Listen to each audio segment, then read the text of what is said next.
దేవునికి మహిమ కలుగును గాక. హల్లెలూయా. ప్రభునందు ప్రియులారా, మరి దేవుడు తన ఉన్నతమైన కృపలో నన్ను జ్ఞాపకం చేసుకుని మరొకసారి మీ మధ్యకి ఈ రీతిగా వచ్చి దేవుని వాక్యాన్ని ప్రకటించడానికి దేవుడు నాకు అనుగ్రహించినటువంటి చక్కని సమయాన్ని బట్టి దేవాది దేవునికి ముందుగా వందనాలు చెల్లిస్తూ, మరి నాకు అనుగ్రహించినటువంటి ఈ చక్కని సమయాన్ని బట్టి దైవ సేవకులు తిమోతి బ్రదర్ కూడా ప్రత్యేకంగా వందనాలు చెల్లిస్తూ ఉన్నాను. రెండు ప్రియులారా, మనం దేవుని వాక్యంలో ఉంచుకునే విషయాలు ధ్యానం చేసుకుందాండి. మొదటిగా దావీదు భక్తుడు రాసినటువంటి యాత్రా కీర్తన 135వ కీర్తనలోనికి ఒకసారి మనం వెళ్దాండి. 135వ కీర్తన 20వ వచనాన్ని 21వ దయచేసి 19 నుంచి చదువుతారా. 19 నుంచి. ఇశ్రాయేలు వంశీయులారా యెహోవాను సన్నుతించుడి, అహరోను వంశీయులారా యెహోవాను సన్నుతించుడి, లేవి వంశీయులారా యెహోవాను సన్నుతించుడి, యెహోవా యందు భయభక్తులు గలవారలారా యెహోవాను సన్నుతించుడి. చాలు. దయచేసి మొదటి పేతురు రాసిన పత్రిక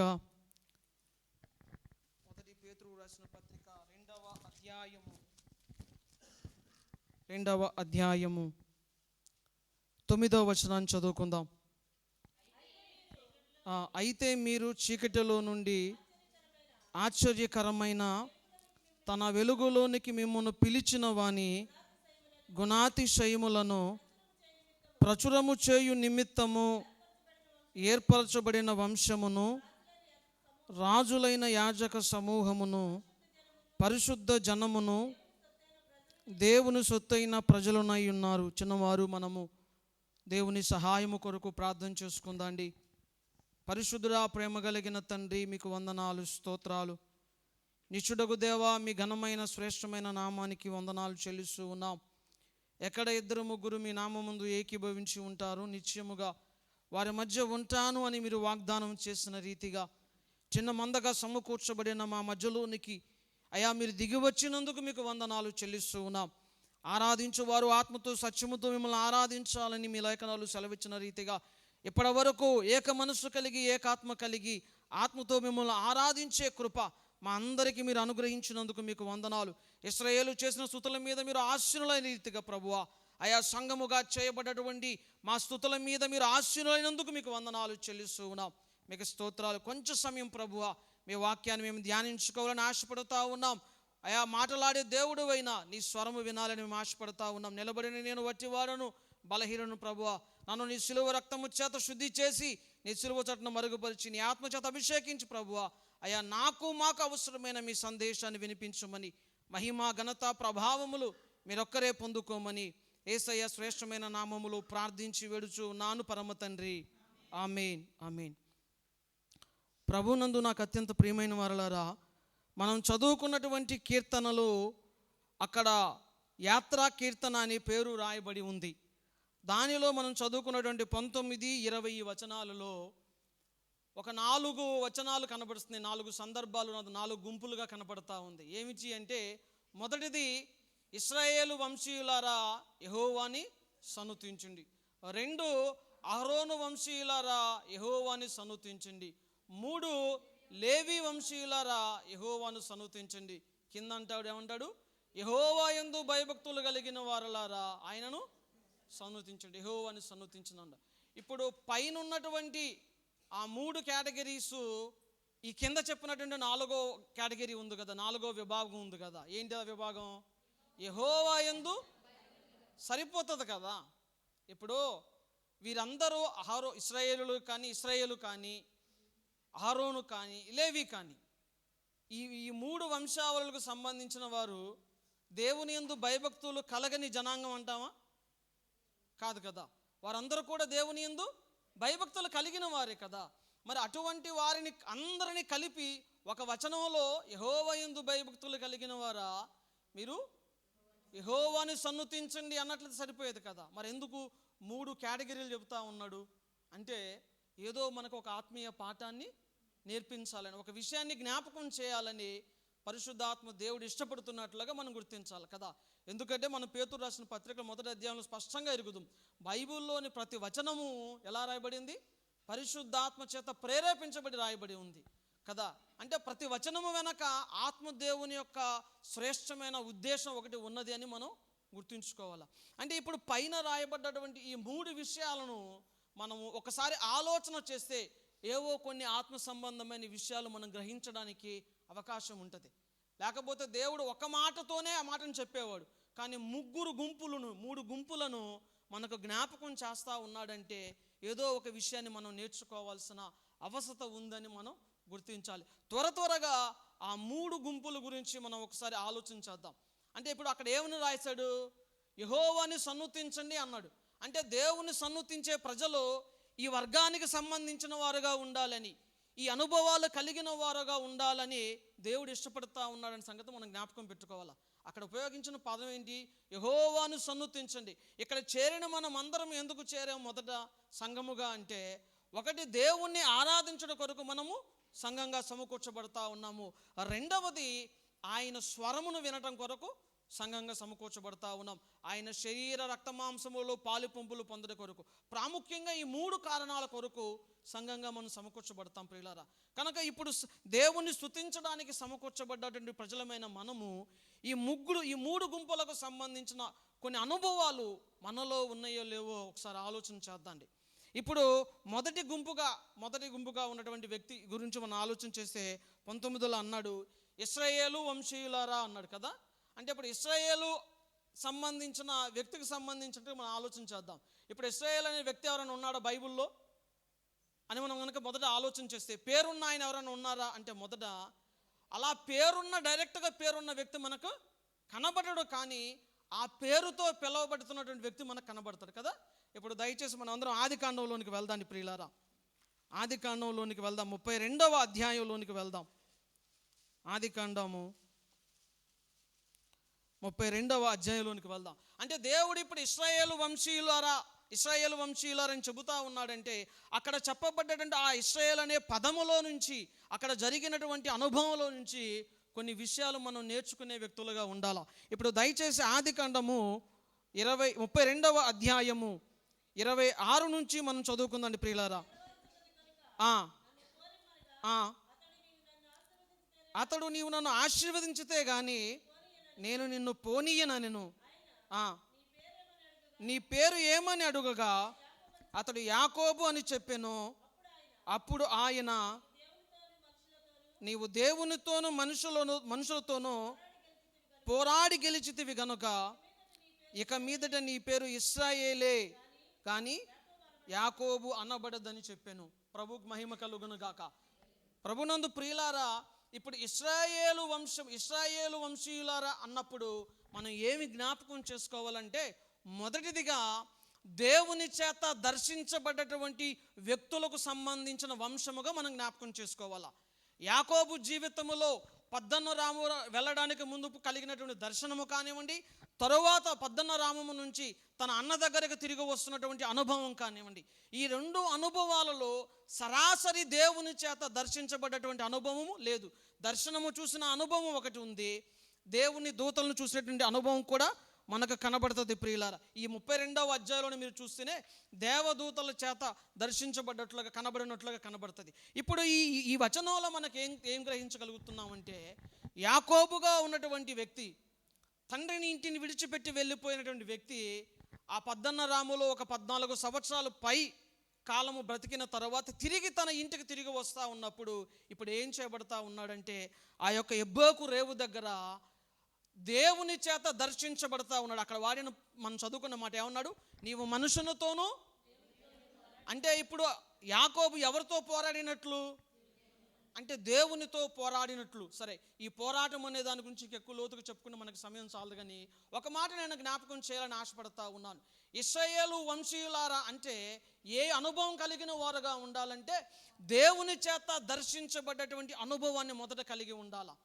దేవుని చేత దర్శించబడేటువంటి అనుభవాన్ని కలిగిన వారంగా మనం ఉండాలా.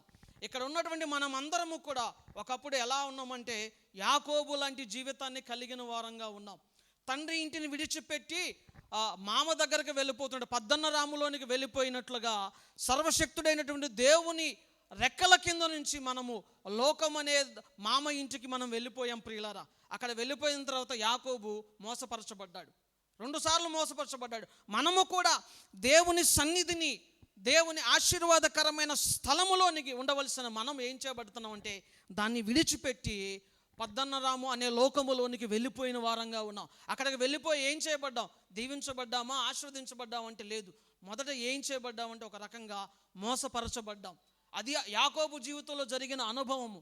అలా మోసపరచబడి భౌతికంగా దీవించబడ్డాడు, కానీ భౌతికంగా ఆశీర్వదించబడ్డాడు, కానీ తాను మరలా తన అన్న దగ్గరకు తిరిగి వస్తూ ఉన్నప్పుడు అక్కడ యాకోబు వాడిన మాట ఏమిటి? నీవు నన్ను ఆశీర్వదిస్తేనే కానీ. అంటే అప్పటిదాకా యాకోబుకి ఆశీర్వాదం కొదువుగా ఉందా? యాకోబుకు దీవెన లేదా? పేదవాడుగా ఉన్నాడంటే కాదు. యాకోబు సంపదలన్నీ కలిగిన వాడు. మీరు ఆ 32వ అధ్యాయం చూస్తే అనేక గుంపులుగా చేసి తన అన్న దగ్గర నుంచి ప్రాణం తప్పి కాపాడుకోవడానికి తన సంపదను గుంపులుగా చేసి పంపించిన వాడిగా ఉన్నాడు. కానీ ఇప్పుడు దేవుని చేత దర్శించబడ్డప్పుడు మొదటి అనుభవము అప్పుడు అంటా ఉన్నాడు, అయ్యా నీవు నన్ను ఆశీర్వదించితేనే అంటా ఉన్నాడు. ప్రియులారా, మనం ఇప్పుడు ఏం చేయబడతామంటే లోకంలోనికి వెళ్ళిపోయిన తర్వాత దేవుని ఎప్పుడైతే మనం దేవుని చేత దర్శించబడతామో అప్పుడు మనం గుర్తించేది ఏంటంటే మన జీవితాల్లో ఆశీర్వాదకరమైన స్థితి లేదు అని మనం గుర్తించగలుగుతాం.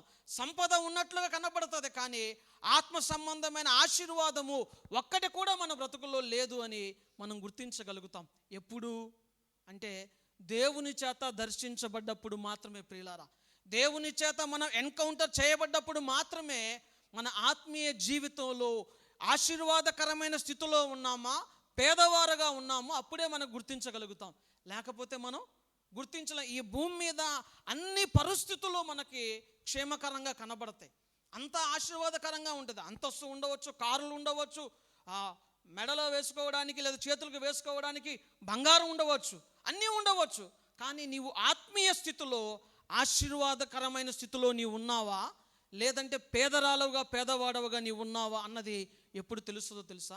కేవలము దేవుని చేత మనం దర్శించబడ్డప్పుడే, దేవుణ్ణి మనం ఎన్కౌంటర్ చేసుకోగలిగిన అనుభవం కలిగినప్పుడే నిజముగా మన ఆత్మీయ స్థితి ఎలా ఉన్నదో మనకు అర్థమవుతుంది. ప్రియులారా, ఇశ్రాయేలు వంశీయులారనగా దేవుని చేత దర్శించబడిన వారులారా అంటా ఉన్నాడు. ఇక్కడ ఉన్న మనం అందరము ఒకప్పుడు లోకంలో నుంచి దేవుని మహాకృప చేత దర్శించబడి ఇప్పుడు ఆయన సంఘం అనే శరీరములోనికి నడిపించబడ్డాం. అయితే నేను ఇప్పుడు ఒక మాట అడుగుతా ఉన్నాను, మన ఆత్మీయ జీవితంలో మన అందరం ఒక ప్రశ్న వేసుకుందాం. నా ఆత్మీయ స్థితి ఆశీర్వదించబడిన అనుభవంలో ఉన్నదా? లేదు అంటే ఇంకా పేదరాలుగానే, దీనుడుగానే, ఆత్మలో ఎదగని వ్యక్తిగానే నేనున్నానా అని గుర్తించాలి. యాకోబు దేవుని చేత దర్శించబడ్డప్పుడు అడిగిన మొట్టమొదటి మాట ఏంటంటే నన్ను ఆశీర్వదించయ్యా అన్నాడు. ఎందుకంటే తనకు ఆత్మ సంబంధమైన ఆశీర్వాదం అప్పటిదాకా పొందుకోలేదు. ప్రియులారా, మనమందరము దేవుని సంఘములోనికి నడిపించిన తర్వాత వాక్యం అనే దేవుడు మనల్ని దర్శించినప్పుడు, వాక్యం అనే దేవుడు మనతో మాట్లాడుతూ ఉన్నప్పుడు మనం అడగాల్సింది ఏంటో తెలుసా? ఆత్మీయంగా ఏ స్థానములో ఉన్నాము, ఏ ఆశీర్వాదం కావాలో ఆ ఆశీర్వాదం కొరకు మనం ప్రభువుని వేడుకునే వ్యక్తులుగా ఉండాలా, ప్రాధేయపడే వ్యక్తులుగా ఉండాలా. దేవుడు కోరుకునేది ఏంటంటే ఆయన స్తుతించే ప్రజలు సంఘంలోనికి రాగానే ఆత్మ సంబంధమైన ఈవి కొరకు పరితపించే ప్రజలుగా ఉండి ఆయన స్తుతించాలని ఆశపడతా ఉన్నాడు. మనకు ఆ కీర్తనలో చెబుతున్న మాట ఏంటంటే దేవుని చేత దర్శించబడ్డ ప్రజలుగా సంఘంలోనికి వచ్చిన తర్వాత మనం అందరము ఆత్మ సంబంధమైన ఒక ఆశీర్వాదాన్ని పొందుకునే ఈ స్థలములోంచి వెళ్ళే ప్రజలుగా, అలా పొందుకొని దేవుని స్తుతించే వారముగా మనం ఉండాలి అని దేవుడు కోరుకుంటా ఉన్నాడు. ప్రియులారా, ఏదో వారం వచ్చామా, గత వారంలో ప్రభు మన కుటుంబంలో మేలు చేశాడు, సాక్ష్యం చెప్పాం, వెళ్ళిపోయాం. దయచేసి నన్ను అన్యదా భావించొద్దు.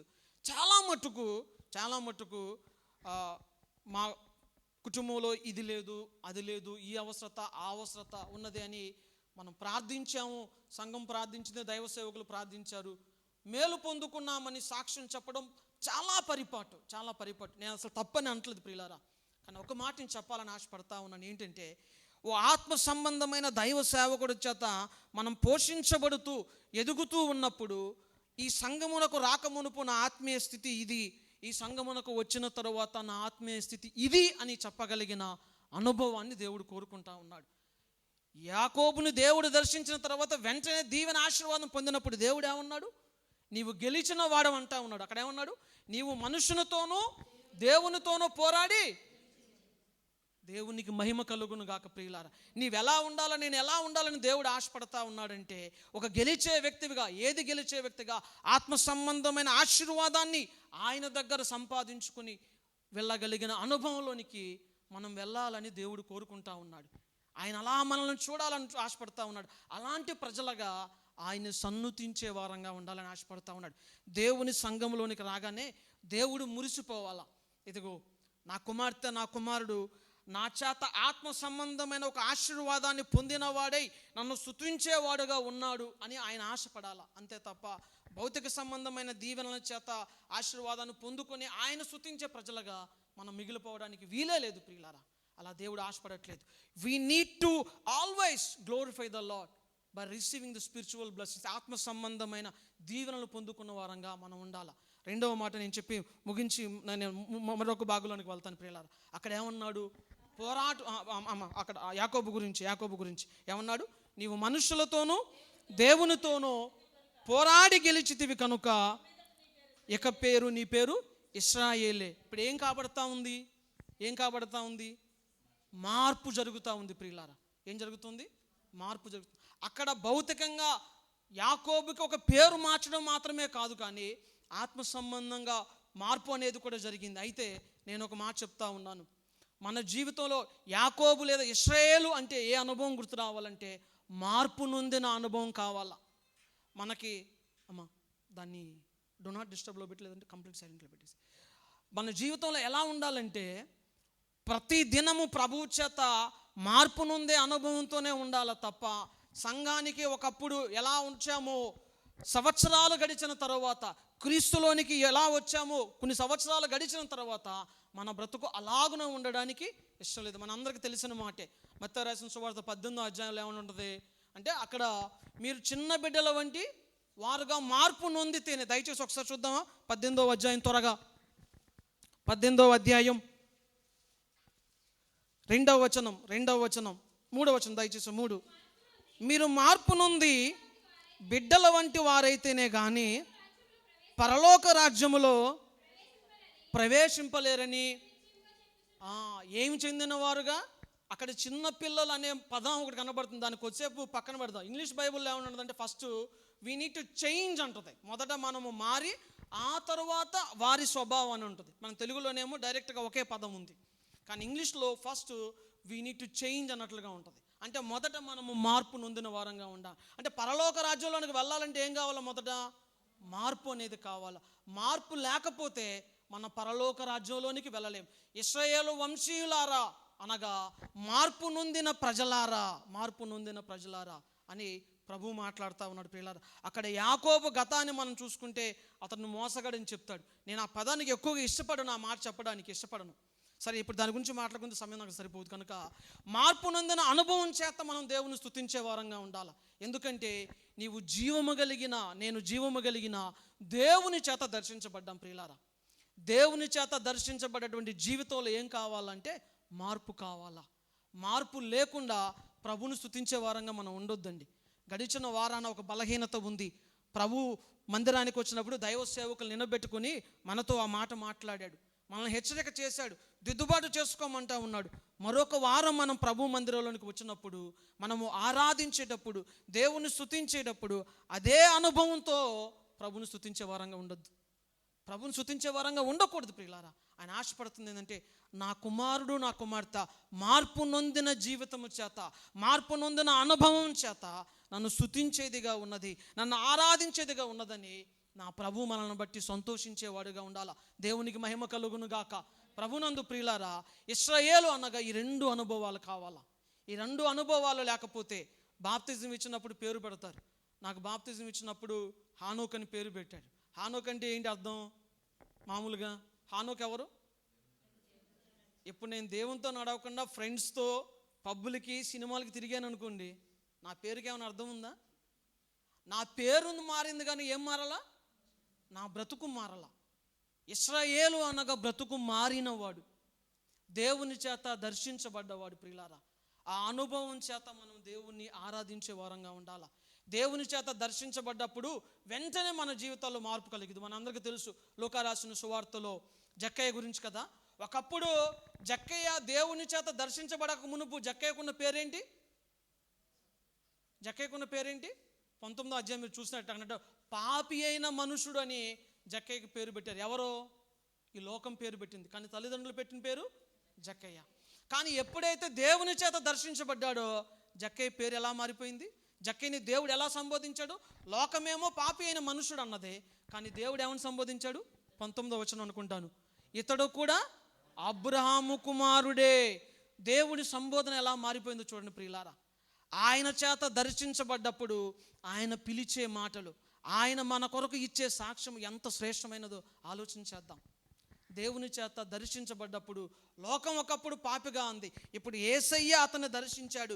యేసయ్య చేత జక్కయ్య దర్శించబడ్డప్పుడు జక్కయ్య జీవితంలో కలిగిన ఒక గొప్ప మార్పు, లేదా దేవుని చేత పిలువబడ్డటువంటి శ్రేష్టమైన మాట ఏంటంటే అబ్రహాము కుమారుడు అని. ప్రభునందు ప్రియులారా, మనం దేవుని చేత దర్శించబడితే నిశ్చయముగా మన పేరుకు తగ్గటువంటి స్వభావం రావడం జరుగుతుంది మొదట.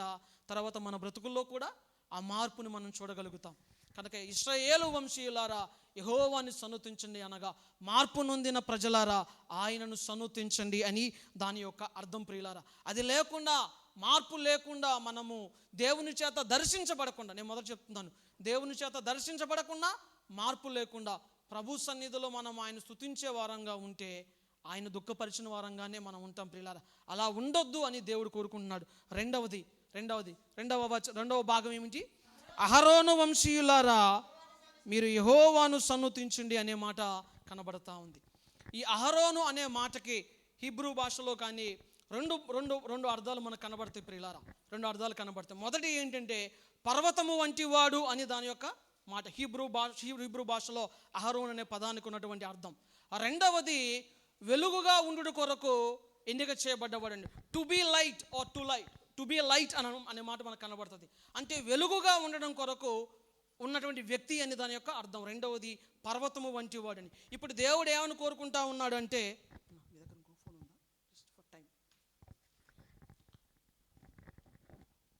దేవుణ్ణి ఆరాధించే ప్రజలు ఎలాంటి వంశానికి సంబంధించిన వారుగా ఉండాలని కోరుకుంటున్నాడంటే, అహరోను వంశీయులుగా మార్చబడిన వారుగా, ఆ అనుభవాన్ని కలిగిన వారుగా ఉండాలని దేవుడు ఆశపడతా ఉన్నాడు ప్రియులారా.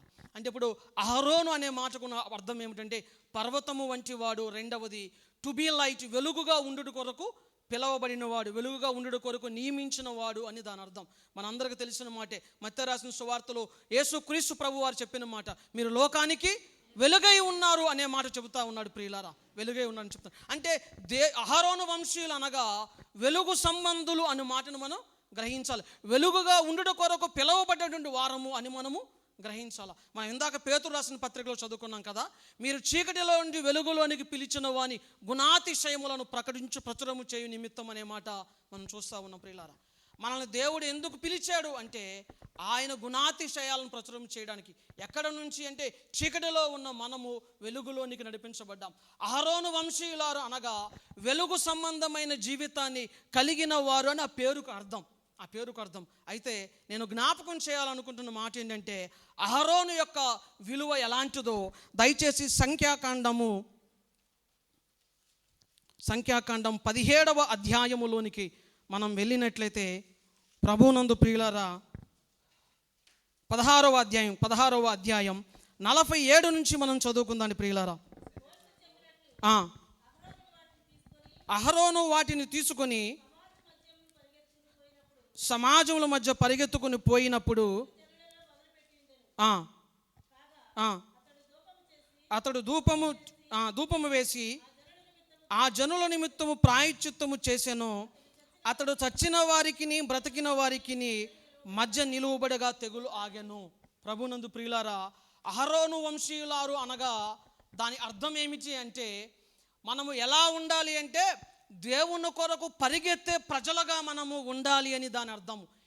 ఎందుకు పరిగెత్తాలి అంటే మరణము సమీపించకుండా, మరణము మృంగివేయకుండా, మరణాన్ని నిలిపివేసే ప్రజలుగా ఉండుట నిమిత్తము మనము పిలువబడ్డాము అన్న సంగతిని జ్ఞాపకం చేసుకోవాలి ప్రియులారా.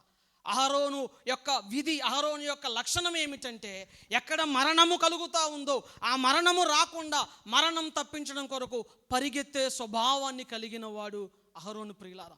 దేవుడు అహరోను వంశీయులారా అని పిలుస్తూ ఉన్నాడు. అంటే దాని అర్థం ఏంటంటే, ఎక్కడ మరణము ఏలుబాటు చేయడానికి అవకాశం ఉందో, ఎక్కడ నశించిపోవడానికి అవకాశం ఉందో అక్కడికి పరిగెత్తడానికి ఆశ కలిగిన ప్రజలారా, స్వభావం కలిగిన ప్రజలారా, నన్ను స్తుతించండి అని దేవుడు మాట్లాడుతూ ఉన్నాడు. ప్రియులారా, మనం చదువుకున్నాం పేతురు రాసిన పత్రికలో, ఇప్పుడు చీకటిలో నుంచి వెలుగులోనికి మనం నడిపించబడ్డాం కదా.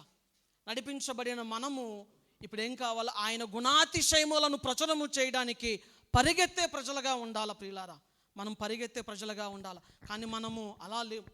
ఆయన గుణాతిశయాలను అవసరమైతే మైకు దొరికితే ఆరాధన చేసే వారంగా ఉన్నాం, కానీ ఆయన గుణాతిశయాలను ప్రచురము చేయడానికి పరిగెత్తే వారంగా లేవు. మరణము వచ్చేస్తూ ఉంది, మరణం మృంగే స్థలం ఒకటి ఉంది, దానికి మధ్యలో నేను నిలబడతాను అని పరిగెత్తే వారుగా మనం కనబడట్లేదు. ప్రియులారా, పరిగెత్తే వారంగా మనం కనబడట్లేదు. దేవుడు ఏమని కోరుకుంటున్నాడు తెలుసా? ఆయన స్తుతించే ప్రజలు ఎలా ఉండాలని కోరుకుంటున్నాడు తెలుసా? అహరోను వంశీయులుగా మార్చబడాలని కోరుకుంటున్నాడు. అనగా నాశనము రాకుండా నేను మధ్య నిలబడతాను, ప్రజలకు మరణం రాకుండా నేను మధ్య నిలబడతాను అని పరిగెత్తే స్వభావము కలిగిన వ్యక్తులుగా మనం మార్చబడాలని దేవుడు ఆశపడతా ఉన్నాడు. ఆదివారం అంటే మనం సహజంగా చేసేది ఒక పని, మందిరానికి త్వరగా పరిగెత్తుకుని వస్తాం. నేను ఒక ఉదాహరణ చెప్తాను. మా తమ్ముడు నా దగ్గరకు బెంగళూరు వచ్చి వాడు రక్షణ పొంది ప్రభుని తెలుసుకున్న తర్వాత వాడు హైదరాబాద్లో ఉంటా ఉన్నాడు. అక్కడ ఒక సంఘానికి, ఒక సేవకుడి దగ్గరికి వాడికి ఇష్టమయ్యే వాడు వెళ్తూ ఉన్నాడు. అది చెప్తా ఉంటాడు, అన్న ఆ బస్ స్టాప్ వస్తూ ఉంటే ఓ యవ్వన బిడ్డలంట ఆ బస్సులోంచి దూకేస్తారంట. బస్సు రన్ అవుతూ ఉంది. మన హైదరాబాద్లో తెలుసు కదా, జనరల్గా కుర్రోళ్ళు ఏం చేస్తారు, సహజంగా ప్రభుని తెలుసుకోనుడు అయితే రన్నింగ్లో బస్ దిగడం అలవాటు. ఎందుకంటే వాడికి బస్సు ఆగిన తర్వాత దిగడం చేత కాదు పాపం. ప్రభు వాడికి ఒక శాపం పెట్టినట్లు ఉన్నాడు. బస్సు ఆగిన తర్వాత దిగామంటే నువ్వు కూలిపోతావు. అందుకే వీడు ఏం చేస్తాడు, బస్సు పరిగెడతా ఉన్నప్పుడు వీడు పరిగెడతాడు దిగేసి. ఇప్పుడు కొంతమంది యవ్వన బిడ్డలు, దేవుని ఎరిగిన ప్రజలు అలా పరిగెడతా ఉన్నారండి బస్సు దిగేసి. ఎందుకు అంటే ఆరాధన స్టార్ట్ అయిపోయింది, ఆరాధనలోనికి వెళ్ళాలని, ప్రభువుకి మహిమ కలుగును గాక. అందులో సందేహం లేదు, ప్రజలు అలా ఉండాలా. అయితే నేను అడుగుతా ఉన్నాను, ప్రభు అడుగుతా ఉన్నాడు, ఎంతకాలము మనము ఒక స్థలములో మనము ఆశీర్వదించబడడం కొరకు, ఒక స్థలములో మనము దీవించబడడం కొరకు మాత్రమే మనం పరిగెడదాం? నశించిపోతున్న వారికి మధ్యలో తెగులు రాకుండా, మరణము రాకుండా వారు రక్షణ పొందినట్లుగా మనం ఎందుకు పరిగెత్తము?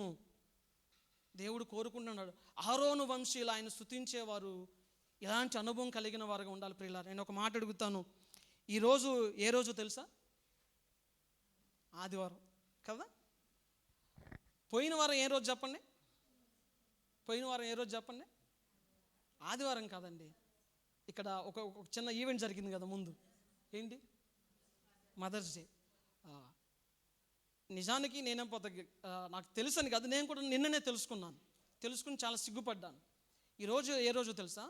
This is a day of international unreached day. అంటే ఎక్కడైతే సువార్త అందించబడకుండా అన్రీచ్డ్ ప్రజలు ఉన్నారో వారిని జ్ఞాపకం చేసుకునే రోజు ప్రియులారా ఇది.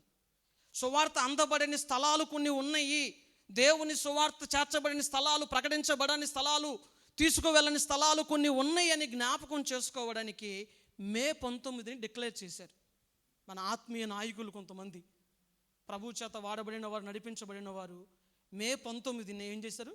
ఇంటర్నేషనల్ డే ఆఫ్ అన్రీచ్డ్ అని పెట్టారు. ప్రియులారా, ఈ విషయం నిన్నటిదాకా నాకు తెలియదు. అది విన్న తర్వాత నాకు చాలా విషయాలు వేసింది. ప్రభువుని తెలుసుకుని దాదాపు ఒక 20 సంవత్సరాలు అయిపోయింది. నాకు 20 సంవత్సరాల్లో unreached day, international unreached day అనేది ఒకటి ఉందని తెలియదు. మ్యారేజ్ డే చేసుకుంటాను, నా కూతుర్ల బర్త్డే చేసుకుంటాను, అమ్మ వాళ్ళ మదర్స్ డే చేసుకుంటాను, నాన్న వాళ్ళ ఫాదర్స్ డే చేసుకుంటాను, ఇంకా లోకంలో ఏ డే ఉన్నా నేను చేసుకుంటాను. కానీ మనం ఎలా తయారైపోయామంటే అన్రీచ్డ్ డే ఒకటి అంటూ ఉంది. సువార్త ప్రకటించబడని స్థలము, జనాంగం ఉన్నది అని కనీసం ఆ రోజును కూడా మనం తెలుసుకోలేని ప్రజలుగా ఉన్నాం. ప్రియులారా, ఇది చాలా విచారకరమైన పరిస్థితి. నేను అది తెలిసిన తర్వాత నా కళ్ళమ్మటి కన్నీళ్ళు ఆగలేదు. ఇంతకాలం మనం ఏం చేస్తూ ఉన్నాం అంటే మనకు తెలియదు. ఇప్పుడు మదర్స్ డే తెలిస్తే ఏం చేసాను చెప్పండి? ఇక్కడ తల్లుని సన్మానం చేశాం కదా. ఒక రోజు అని తెలిస్తే ఏం చేస్తున్నాం? కనీసం ఆ రోజున ఆ తల్లికో, ఆ బిడ్డకో, ఆ అన్నకో, ఆ నాన్నకో కొంత సన్మానం చేయడం, గౌరవించడం అనే పని చేస్తున్నాం కదా. అంటే ఏం చేయడం? పని చేయడం ప్రారంభిస్తూ ఉన్నాం. ఇప్పుడు నాకు ఒక రోజు తెలుస్తూ ఉంది, సువార్త అందించబడని ప్రజలు, తెగలు కొంతమంది ఉన్నారు అని నాకు తెలుస్తుంది. ఇప్పుడు నేనేం చేయాలా? పని చేయాలి కదా. ప్రభు కోరుకుంటుంది నేను తెలుసు, అహరోను వంశీయులారంటే ప్రభు కొరకు ఆ స్థలాలకు వెళ్ళే ప్రజలుగా మనం ఉండిన వారముగా దేవుని స్తుతించే వారంగా ఉండాలా. ఆరాధన స్థలంలో మాత్రమే కాదు ప్రియులారా, సంవత్సరాలు గడుస్తున్నప్పుడు నువ్వు నేను ఎలా తయారు కావాలా అంటే ఆ ప్రభు కొరకు అహరోనులాగా పరిగెత్తే వారంగా ఉండాలా. మీ లైఫ్లో మీ ఒక రాసుకునే వాళ్ళు ఉంటే ఇది రాసుకుని దయచేసి, మే 19 ఇంటర్నేషనల్ డే ఆఫ్ అన్రీచ్డ్ అన్న పదాన్ని రాసుకోండి. అది జ్ఞాపకం పెట్టుకోండి. అది జ్ఞాపకం వచ్చినప్పుడు మన మదర్స్ డే రోజు తల్లిని ఎలా సన్మానించాలని ఆశపడతామో ఆ రోజు జ్ఞాపకం వస్తే, ఈ రోజున ఇప్పటిదాకా నేను సువార్త చెప్పని ఒక వ్యక్తి దగ్గరికి నేను వెళ్ళి సువార్త చెప్పాలా అన్న తలంపు పుట్టాలా మనకి. అలా తలంపు లేకుండా ప్రభు సన్నిధిలోనికి వచ్చి ఆరాధన చేయటము ప్రభువును బాధపరిచేది అవుతుంది ప్రియులారా.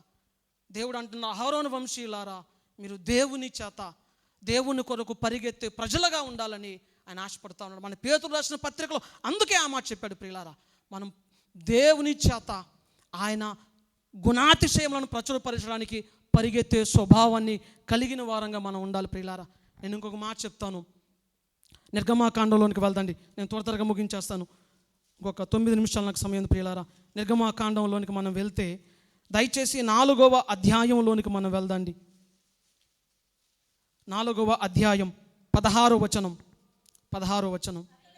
అతడు నీకు బదులుగా జనులతో మాట్లాడును, అతడు నీకు నోరుగా ఉండును. చాలు ప్రియులారా, చాలమ్మ. అతడు నీకు నోరుగా ఉండండి. ఎవరికి? మోషేకి నోరుగా ఉంటాడంట.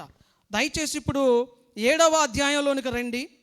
7వ అధ్యాయంలోనికి రండి ప్రియులారా. 1-2 వచనాలు చదువుతారా దయచేసి? అమ్మ ఒకళ్ళు చదవండి, పోటీ పడద్దు, ఒకళ్ళు చదవండి.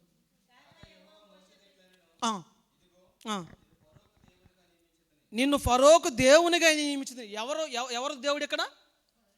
ఎవరిని ఎవరికి దేవుడిగా నియమించాడు అంటున్నాడు అంటే ఇప్పుడు మోషే ఏమైనట్లు? ఉదాహరణకు అక్కడ దేవుడు చెప్పిన ప్రథమ ప్రకారం దేవుడిగా మార్చబడ్డాడు. ఆ తర్వాత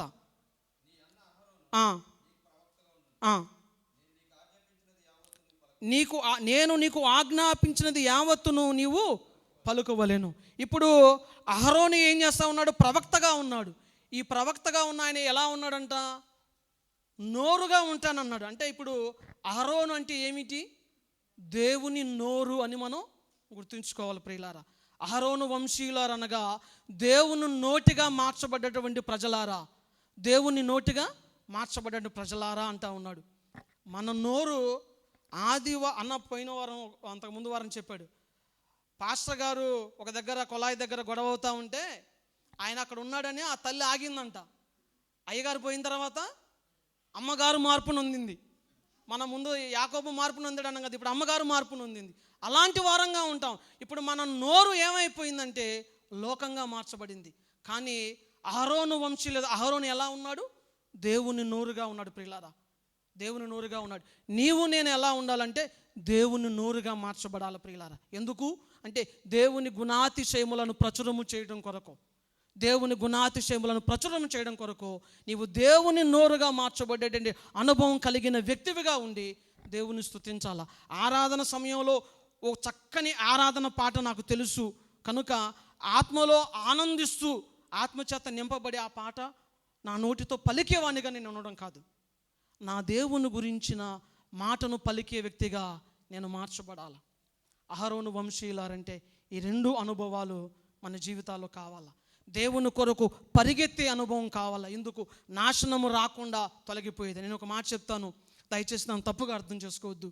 ఈ రోజుల్లో ఎలా తయారయ్యామంటే విశ్వాసులుగా మనం సేవకుడు నోరుగా తయారైపోయాం. సేవకుడు నోరుగా తయారయ్యాం, దేవుడు నోరుగా తయారు కావట్లేదు. మనకి దుబాయ్లో ఉన్న వాళ్ళకి, మన వాళ్ళకి ఎవరికి తెలియదు. ఇది ఆంధ్రాలో ఉన్న వాళ్ళకి బాగా అప్లై అవుతుంది. ఎందుకంటే వాళ్ళు వెళ్తున్నటువంటి సంఘంలో సేవకుడు గురించి పక్క సంఘంలో ఉన్న కాపరి పలానా వాక్యం ఇలా వివరించారు, ఇది రైట్ కాదు, దేవుని వాక్యం ఇలా చెబుతా ఉంది అని అన్నాడనుకో, ఇక ఫేస్బుక్లో చూడాలా నిజమైన మార్పు నొందినటువంటి దేవుని బిడ్డలు మనకు కనబడతారు. వీళ్ళంతా ఎవరో తెలుసా? సేవకుడు నోరు ప్రియులారా, దైవ సేవకుడు నోరు వీళ్ళు. దేవుడేమో తనకు నోరుగా ఉండట కొరకు అహరోనును నియమించుకుంటే, కానీ విశ్వాసులు నేటి దినాన్ని ఎలా తయారయ్యారు తెలుసా? మా సేవకు నిదంటావా, మా సేవకు నదంటావా అని వారు నోరు తెరిచి మార్పు నొందిన జీవితాలను కనబరుస్తూ ఉన్నారు. కానీ దేవుడేమో మార్పు నొందిన జీవితాలు ఎలా ఉండాలనుకుంటున్నాడంటే, ఆయన నోరుగా మార్చబడాలని, ఆయనను గురించి ప్రకటించే ప్రజలుగా మార్చబడాలని దేవుడు కోరుకుంటా ఉన్నాడు. దుబాయ్లో 99% నాకు తెలిసి ఈ వ్యక్తులను మనం చూడలేం. సేవకుడు నోరుగా ఉండే వాళ్ళని మనం చూడలేం. సేవకుడు మాటకు లోబడే వాళ్ళు ఉంటారేమో, కానీ సేవకుడు నోరుగా ఉంటారు. సేవకుడు నోరుగా ఎవరు ఉంటారంటే ఎక్కువ ఇండియాలో ఉన్న వాళ్ళు ఉంటారు. ఎస్పెషల్లీ మన ఆంధ్ర తెలంగాణలో కనబడతారు. వాళ్ళ అయ్యగారిని ఒక మాట అన్నామంటే చాలు, వాళ్ళ జీవితంలో రూపాంతరపు కొండ మీద మార్పు కనబడుతుంది అన్నమాట. ప్రభునందు ప్రియులారా, దేవుడు అది కాదండి కోరుకుంటుంది. ఆయన గురించి ప్రకటించే నోరుగా మార్చబడాలని, ఆయన కొరకు పరిగెత్తే ప్రజలుగా మార్చబడాలని ఆయన కోరుకుంటా ఉన్నాడు ప్రియులారా. అటువంటి అనుభవం కావాలా? ఇదేనా మరొక్కసారి నా సందేశాన్ని ముగిస్తూ ఉన్నాను ప్రియులారా. తర్వాత ఇంకో దైవ సేవకులు మన మధ్యలో ఉన్నారు. నేను సందేశాన్ని ముగిస్తూ ఉన్నాను. నీ జీవితంలో దేవుణ్ణి ఆరాధించడానికి, ఆయన స్తుతించడానికి ఈ స్థలములోనికి వస్తుండగా మీరు మన అందరము ఈ అనుభవాలు లేని ప్రజలుగా ఉండి ప్రభువుని ఆరాధిస్తే ప్రభువు దుఃఖిస్తాడు. నేను చివరి ఒక మాట చెప్పి ముగించేస్తాను. ఇంతకీ ఈ కీర్తన ఎవరికి రాశాడో తెలుసా? ఆ 135వ కీర్తన ఎవరికి రాశాడో తెలుసా? సేవకులకు రాశాడు. మీరు చదివితే మొదటి 2 వచనాలు చదివితే సేవకుల గురించి రాశాడు. ఇప్పుడు మనం చదువుకున్నటువంటి పేతురు రాసిన పత్రిక ఉంది కదా, పేతురు రాసిన పత్రికలో ఏమన్నాడు? చదువుతారు దయచేసి, నేను ముగించేస్తాను.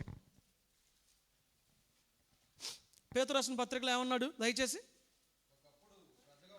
అన్న? 9 నుంచి చదవండి అన్న. అయితే మీరు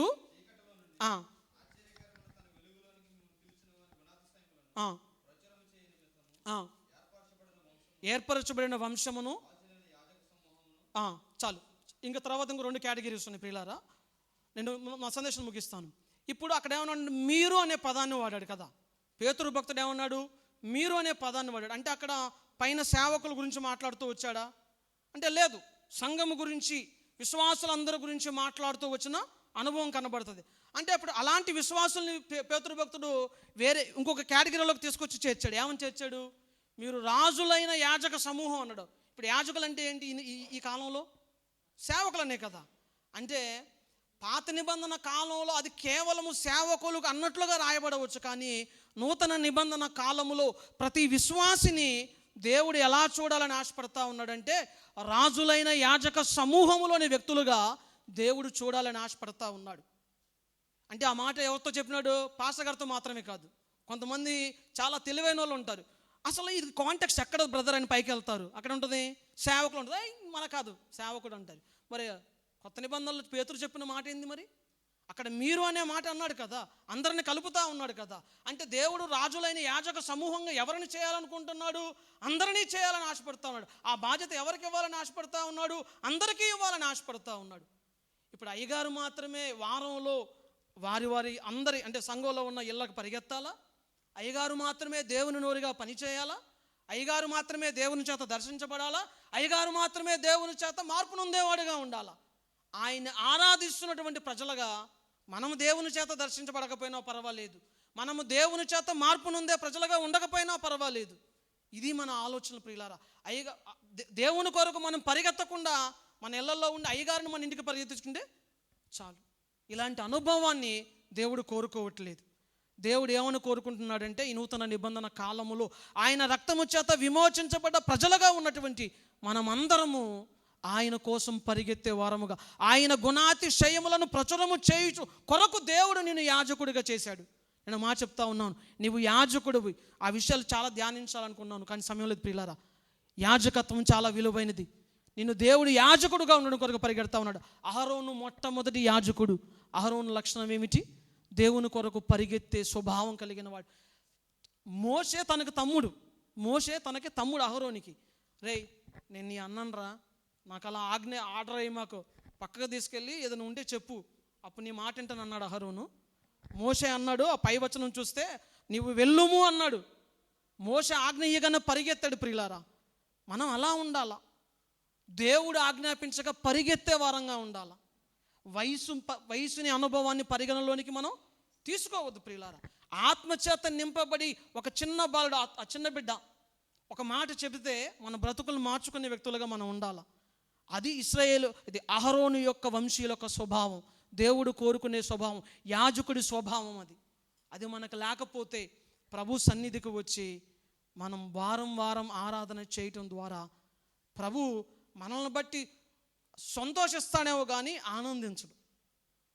ఆయన సంతోషిస్తాడేమో కానీ ఆనందించడు. ప్రియులారా, నీ జీవితము నా జీవితం దేవుడికి ఎలా కావాలని ఆశపడతా ఉన్నాడంటే అహరోనులాగా మార్చబడే అనుభవం కావాలని ఆశపడతా ఉన్నాడు. ఈరోజు మన ఎవ్వరికి తెలియని ఒక రోజు మనం యేసుని ఎరిగి ఎన్నో సంవత్సరాలు దొర్లిపోయింది. ఇలాంటి రోజు మరలా మన జీవితంలో దొరలకుండా ఉండాలా. నేను మరలా మీకు జ్ఞాపకం చేస్తూ ఉన్నాను. ఇక్కడేదో బలమైన సందేశాన్ని వినిపించో వెళ్ళిపోవడం కొరకు నేను రాలేదు. మాటి మాటికి నేను ఏ స్థలానికి వచ్చిన ఒక విషయాన్ని ప్రేరేపించడం కొరకు నేను వస్తాను. ప్రియులారా, అది దేవుడు నాకు ఇచ్చిన బాధ్యత. మనము దేవుని గుణాతిశయములను ప్రచురము చేసే వ్యక్తులుగా మార్చబడాలా, దేవుని కొరకు పరిగెత్తే వ్యక్తులుగా మార్చబడాలా. ఈ ఇంటర్నేషనల్ అన్రీచ్డ్ డే ఒకటి అనేది ఉన్నది. మనము దేవుని గురించి తెలియని ప్రజలు ఉన్నారు, వారి దగ్గరికి వెళ్ళి సువార్త చెప్పం. ఎందుకంటే ఆ శ్రమ మనకి. సంఘంలో మనం వెళ్తే మంచి అవకాశం ఇచ్చి వాక్యం చెప్పే అవకాశం ఉంది, అక్కడికి వెళ్తాం. అన్రీచ్డ్ ప్లేసులకు ఎందుకు మనం వెళ్తాం? కష్టం. అది కష్టాలు వస్తాయి బ్రదర్, మనకు ఫ్యామిలీస్ ఉన్నాయి బ్రదర్. అరే, ప్రభువుని తెలుసుకున్నప్పుడే మరణానికి మన మెడని వంచినట్లు కదా. మరణానికి మన మెడను వంచినట్లు ప్రభువుని తెలుసుకున్నప్పుడే. మరి రానున్నాక మరణం ఏదో రోజు ఏ స్థలంలో వస్తానికి భయం దేనికి? ఒక్క చివరి మాట చెప్పి నేను ముగించేస్తాను ప్రియులారా. రోమీలకు రాసిన పత్రిక, దయచేసి క్షమించండి, రోమీలకు రాసిన పత్రిక ఇది చివరి వచనం. నిజంగా ఇక నేను మరలా మీకు వచనం చూపించిన 15వ అధ్యాయం, రోమీలకు రాసిన పత్రిక 15వ అధ్యాయం 15వ వచనం చదవండి. 15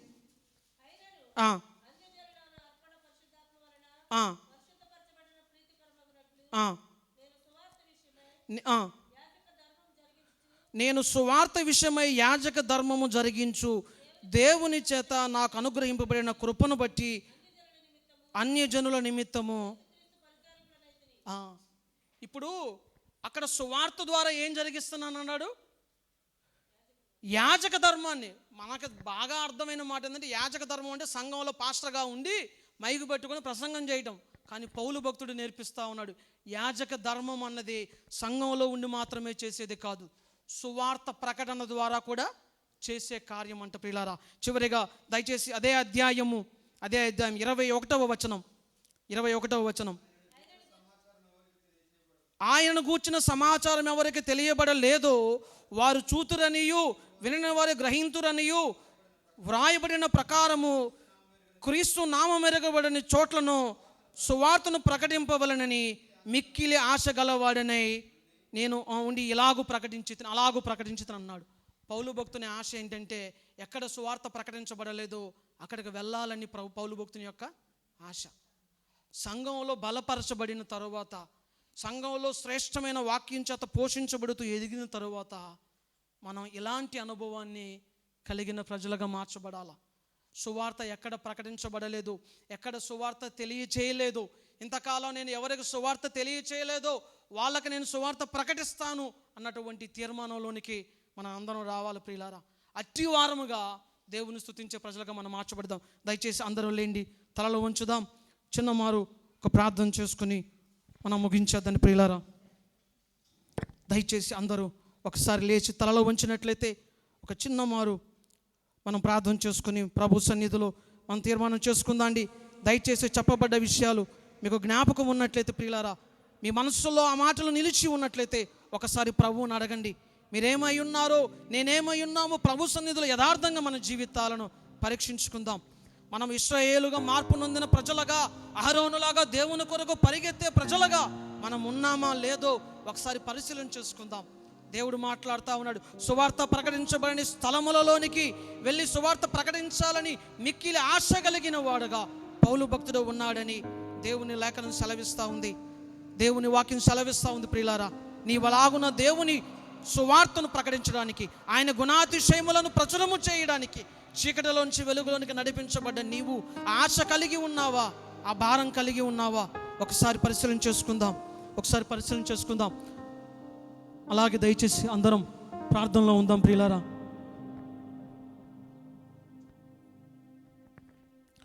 వాడుకో యేసయ్యా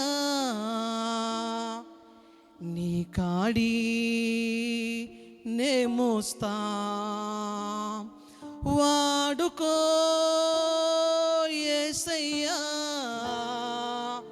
నీ కాడి నే మోస్తా, వాడిపోక ముందే నన్ను వాడుకో, పొద్దు వాలిపోక ముందే నన్ను వాడుకో, వాడిపోక ముందే నన్ను వాడుకో, పొద్దు వాలిపోక ముందే నన్ను వాడుకో, వాడుకో యేసయ్యా నీ కాడి నే మోస్తా, వాడుకో యేసయ్యా నీ కాడి నే మోస్తా,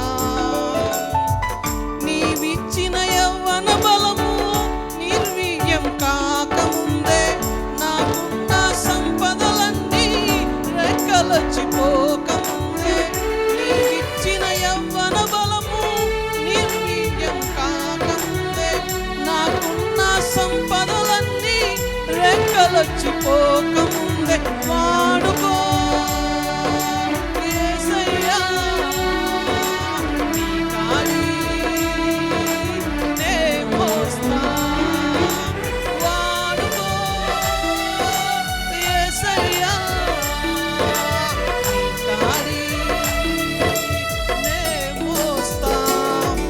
ప్రభునందు ప్రియులారా, దేవుడిచ్చిన యవ్వన బలము వాడిపోక మునిపే, దేవుని చేత మనకు అనుగ్రహించబడిన సంపదలన్నీ రెక్కలొచ్చి ఎల్లక మునిపే, ఎగిరిపోక మునిపే,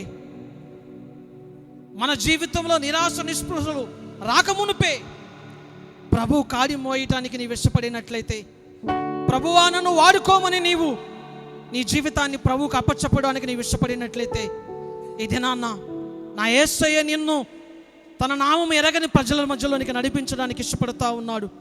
ఆయన నిన్ను దర్శించి నీ జీవితాన్ని మార్చి అనేకులకు నీవు వెలుగుగా మార్చబడేలాగున, అనేకుల కొరకు పరితపించేవాడుగా, అనేకుల ముందుట ఆయన నోటిగా మార్చబడే వ్యక్తివిగా నీవు ఉండాలని, నిన్ను మార్చాలని నా దేవుడు ఆశపడతా ఉన్నాడు. అయితే నువ్వు ఒక మాట చెప్పాలా, యేసయ్యా నన్ను వాడుకున్న ఆయన, నేను అయోగ్యునే, నేను బలహీనున్నే, నేను బలహీనురాలని, కానీ నీ కొరకు నేను వాడబడాలని ఆశపడతా ఉన్నానయ్యా, నన్ను వాడుకో ప్రభువా అనే నీ జీవితాన్ని ప్రభువుకు అప్పచెప్పుకోవడానికి నేను ఇష్టపడితే, నా యేసయ్య నీ ద్వారా ఘనమైన పరిచర్యను జరిగించుకోవడానికి ఇష్టపడతా ఉన్నాడు. దేవుని పనిని నీ ద్వారా నా దేవుడు జరిగించుకోవడానికి ఇష్టపడతా ఉన్నాడు. పరిశుద్ధుడా, ప్రేమ కలిగిన తండ్రి, మీకు వందనాలయ్యా. ఈ ఉదయకాల సమయంలో మీ శ్రేష్టమైన లేఖనం ద్వారా మాతో మీరు మాట్లాడినందుకు మీకు వందనాలు. ఇశ్రాయేలు వంశీయులారా, అహరోను వంశీయులారా, లేవి వంశీయులారా అంటూ మీ స్వరాన్ని మాకు వినిపింపచేశారు. దానిలో ఉన్న ఆత్మీయ అర్థాన్ని మాకు నేర్పించారు. ప్రభువా మీకు వందనాలు. మా జీవితాల్లో నిజమైన ఇశ్రాయేలు అనుభవము, నిజమైన అహరోను అనుభవాలు మా జీవితాల్లో లేకపోతే, ఇదిగో మమ్మల్ని దిద్దుబాటు చేసుకోవడానికి మేము ఇష్టపడతా ఉన్నాం. మీ ఆత్మ సహాయము చేత మమ్మల్ని శుద్ధి చేయండి, కడగండి అయ్యా. ఆ అనుభవంలోనికి మేము ఎదగడానికి, అనుభవాలు కలిగిన వ్యక్తులుగా మార్చబడి ప్రభువా వారి వలె మీ కొరకు జీవించడానికి మీ కృపను నిరంతరము మా ఎడల చూపమని బ్రతిమలాడుతూ, మా జీవితాలు వాడిపోక మునిపే, మేము కలిగి ఉన్న సంపద రెక్కలొచ్చి ఎగిరిపోక మునిపే ప్రభువా నీ కొరకు వాడబడాలని మేము ఆశపడతా ఉన్నాం. ఇదిగో మా జీవితాలు మీ చేతులకు అప్పచెప్పుకుంటా ఉన్నాం. ప్రభువా నీ మహిమ కొరకు నీవు వాడుకోమని బ్రతిమలాడుతూ, మహిమ ఘనత ప్రభావాలు మీ నామానికి చెల్లిస్తూ మమ్మల్ని మీ చేతులకు అప్పచెప్పుకుంటూ, యేసయ్య పరిశుద్ధ నామములో ప్రార్థించి స్తుతించి అడిగి విడుచు నాను పరమ తండ్రి. ఆమేన్, ఆమేన్, ఆమేన్.